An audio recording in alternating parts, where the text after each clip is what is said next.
Young David was preparing to say goodbye to his mother, who had tragically passed away at a very young age. Her funeral arrangements were already set, and a small ceremony was arranged for the family to say goodbye. However, when David visited his mother with his aunt, an extraordinary moment occurred. David unexpectedly said something strange and repeated it multiple times. Because of this, everyone stopped in their tracks and decided to end the funeral right then and there. Rose and David were the final ones to approach the coffin that held his late mother. David was too young to understand the situation, so Rose made every effort to remain brave for him and hold back her tears. Although David was calm, he understood the weight of the moment. The bright sun shone down on the cemetery, a nice break from the usual rain at this time of year.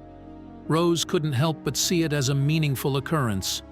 She believed her sister was watching over her. With David nestled in her embrace, she approached the coffin, wondering how her young nephew would respond. David couldn't make sense of the tears streaming down everyone's faces. Worry filled his eyes as he glanced at his mother, searching for answers. He finally summoned the courage to speak up and share his thoughts with her.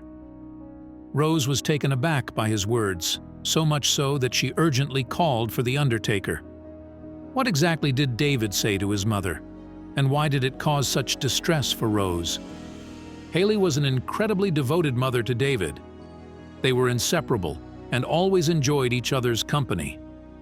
There's a famous saying that goes, "I love you so much, I would give my life for you." And in Haley's case, that's exactly what happened. Their connection was incredibly strong, and she would constantly go to great lengths to make him happy and fulfill his every wish. Every day, Haley and David embarked on their morning stroll. David's favorite place to go was a park just around the corner, where he could spend hours swinging. Haley gladly played the role of David's personal pusher, while David delighted in his seat, laughing joyfully. As David was too young for school, he cherished the time he got to spend with his mother. David's father wasn't around when he was born. Right before Haley gave birth, he walked out on them. He never made any effort to reach out or get to know his son. Haley felt a strong anger towards him for that. She never thought her son would have to grow up without a father. But fortunately, Haley's father, Jonah, stepped in and became the greatest role model for his grandson. Every Wednesday, Haley would take David to her parents' house for the day so she could have a break. Although she missed David and didn't fully enjoy her time without him, she understood the importance of some alone time. During those days, Haley would either hit the gym or hang out with her best friend, her sister Rose. Rose and Haley were 4 years apart in age. Being the older sister, Rose always looked out for her younger sibling. Haley noticed the special connection between David and Rose and could see how much he adored his aunt. Recognizing this strong bond, Haley decided to make Rose David's godmother. Although Rose was unaware of this, she was about to discover this special honor at the worst time. The passing of Haley was a heartbreaking event. She left her loved ones far too early. Such a tragic incident hadn't recently occurred in their serene and close-knit town. With its peaceful ambiance and numerous families with elderly residents, this town had always been a haven. However, this day would forever be etched in their collective memory. It was a typical Wednesday morning for Haley as she prepared to take David to her grandparents' house. She quickly packed his bag and got both of them dressed, feeling a bit rushed due to oversleeping.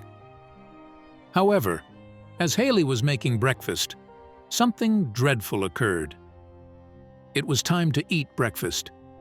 She looked for David, but he wasn't in his play corner anymore. She started to panic. She searched everywhere in the house, but he was nowhere to be found. Then she noticed something. She had left the door open to the garden. How is that possible? David had just learned to walk, so his legs weren't very steady. He couldn't have gone far, Haley thinks, as she puts on her boots. She runs outside and starts calling for David. The worst-case scenario would be David walking to the playground on his own, because he had to cross a very busy crossroad. Haley then spotted David's little head in the distance. Her worst fear had come true. She sprinted in his direction, but he had already started crossing over the sidewalk. She ran as fast as she could, not looking at the cars passing by, and when she had almost reached David, tragedy struck. What she feared would happen to her son had happened to her. David didn't know what was happening. His Aunt Rose had come to pick him up and had brought him to his grandparents. He had seen police cars and an ambulance, so he was very excited. He didn't understand why everyone was so sad around him, and he kept asking about his mother. Rose tried her best to focus on David's well-being instead of her sister's critical condition at the hospital. She spent her days trying to entertain the young boy in her small apartment, hoping that his mother would make it through all right. But she didn't think that she could keep being his guardian forever. When her sister ultimately passed away, Rose found out that she was David's godmother. Why did her sister keep this secret from her? She loved her nephew, but she never imagined herself being a mom at this age. There was no place for David in her small apartment, but it turned out that Haley had left her house to Rose as well. David was to stay with his grandparents until after the funeral, so Rose would have time to move out of her apartment and into Haley's home. It was tough for Rose to adjust to this. Everything was moving so fast. She had lost her sister, became a mother, and moved homes all in a matter of a few hours. On the morning after the accident, Rose got a call. It was from an unknown number, but she answered it anyway. A man started talking from the other side. She didn't realize who it was at first, but then it clicked. It was Vincent, David's father. He had heard about the accident and wanted to claim David. This was not going to happen. Rose told Vincent that she was his godmother, and Haley wanted her to care for David. But Vincent disagreed with that. They heatedly argued, and Vincent told her to watch her back because he was coming for her. This didn't scare Rose. Vincent had never been a real father to David. This was a done deal. That afternoon, the doorbell rang. When Rose opened the door, her mouth fell open. Vincent was standing opposite of her and barged through the door. "Where is my son?" he said. But David was still at his grandparents' house. Rose wondered why Vincent was so keen on seeing his son. He had never cared for David, so why did he care now? "Why do you care about David all of a sudden? You have never been a father to him in the past. You weren't even there when he was born, but I was." Rose's emotions were getting to her. She yelled at Vincent and started crying. "Why are you doing this?" she asked. "David doesn't even know you. You never even paid child support or visited him once." Rose's voice broke. She couldn't bear to argue about this now. This was the worst timing ever.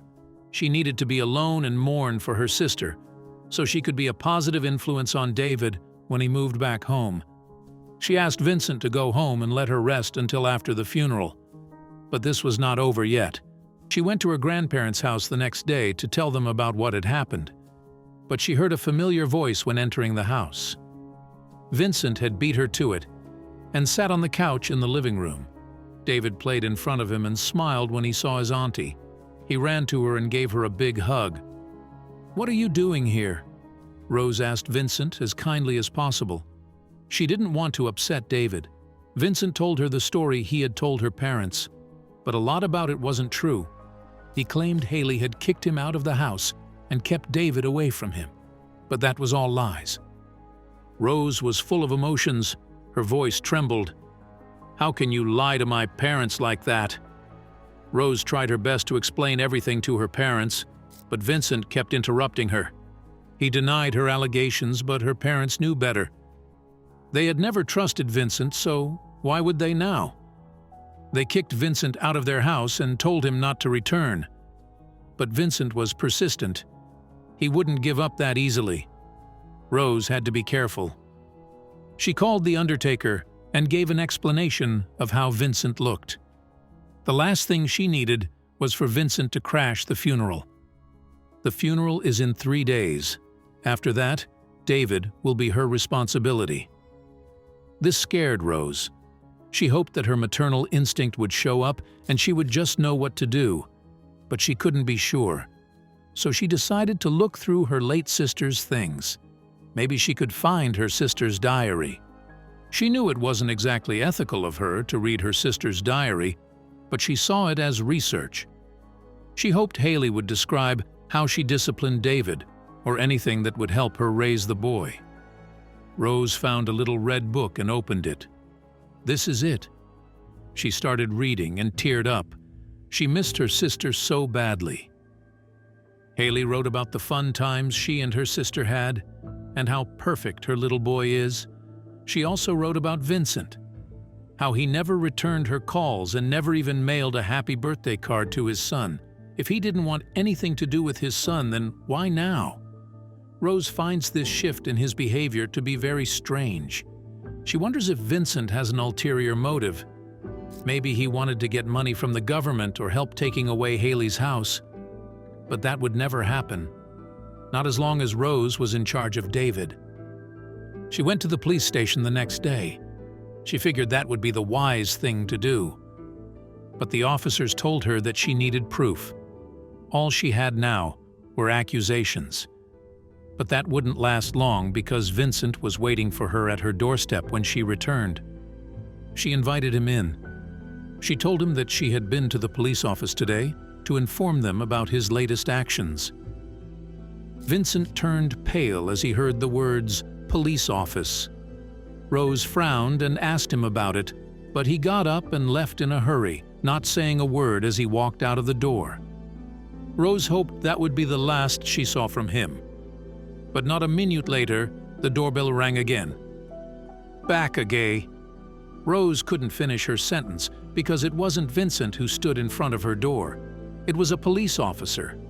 They had looked into Vincent and found some worrying information about him. It turned out that he drove the same car as the one that had hit her sister in that freak accident. Rose couldn't believe what she was hearing. How is it possible that Haley and David never spoke to each other, and yet he was the one who hit her with his car? The police officer continued. They had been looking for the owner of the car but failed. And now that they know who the car belongs to, they asked Rose to help them catch Vincent. She agreed, but told them that she had informed Vincent about her visit to the station and doubted if he would ever return. They came up with a plan. It was possible that Vincent felt guilty and would show up at the funeral to pay his respects. If that were the case, the police would be informed immediately. Rose told the undertaker and her parents the plan so everyone knew what was happening. The funeral was tomorrow, and Rose dreaded this day. She couldn't believe that this was all happening at the same time. But tomorrow would be the day everything comes to an end. It was the morning of the funeral, and Rose was sick to her stomach.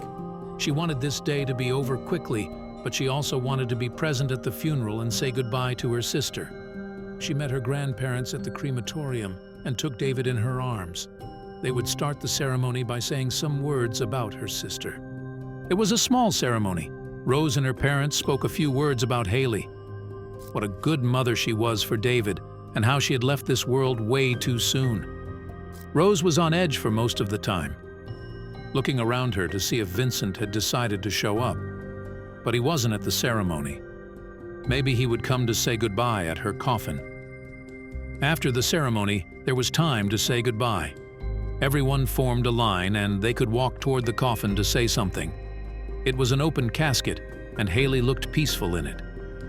Rose suddenly sees two police officers walking through the room. She wonders if the undertaker had called them because he had seen Vincent in the building. But Rose decided to let it go and focus on herself and David. This was an important time for him to get some closure. It would also be the first and last time he would see his mother again. David was still too young to know what was going on, so Rose tried her best to stay strong for him and not cry her eyes out. She wondered how her nephew would react. David was restless. He couldn't understand why everyone was crying. He looked at Rose, and she smiled at him for comfort. Rose and David were the last of the guests to make their way past the coffin with David's late mother in it. He looked down at her with worry in his eyes. "Mom asleep?" he asks Rose. "Yes," she replies, not knowing what to say. She notices that David got a strange look on his face. He mumbled something Rose couldn't understand and got frustrated when she didn't do anything. He tried to worm himself out of her arms, but Rose stepped away from the coffin and put him on the ground. David started to cry. He tried to lift himself on the edge of the coffin to look over it at his mother, so Rose picked him up again. She looked around to see if someone could help her, but no one was in the room anymore. She calmed David down and asked him what it was he was saying. This time, Rose understood him and notified the undertaker about David's findings. She knew she couldn't go through with the funeral if this weren't sorted out. Rose assured David that they would look into this, and all they could do was wait now. David calmed down, and they waited outside. The sun beamed over the graveyard. Normally it would rain at this time of year, but not today. Rose took this as a sign. Her sister was watching over her. A tear rolled down her cheek, and David wiped it away. She looked at him, and suddenly felt it was all going to be all right. The undertaker walked outside and informed her that the issue had been resolved. She walked inside with David in her arms and looked at her sister. She looked complete now. Rose couldn't believe David would notice such a small detail about his mother. This showed how much he loved her. David noticed that Haley wasn't wearing her necklace with her and David's initials. She had gotten that necklace from Rose for David's birth and had worn it every day since then. But the paramedics had to take it off after her accident. Luckily for Rose, someone could pick it up at the hospital. The funeral could continue, and it was a beautiful ceremony. Haley was cremated, but still had a little memorial stone on the wall, so David had a place to visit. Rose went to her parents' house afterward to pick up some of David's things and suddenly thought about Vincent. She hadn't seen him all day. Her parents told her that Vincent did show up, but the undertaker noticed this and notified the police immediately. This way, it didn't disturb the mourners, and the ceremony could continue without trouble. Rose was happy to hear this. They could finally let this all behind them and get some closure.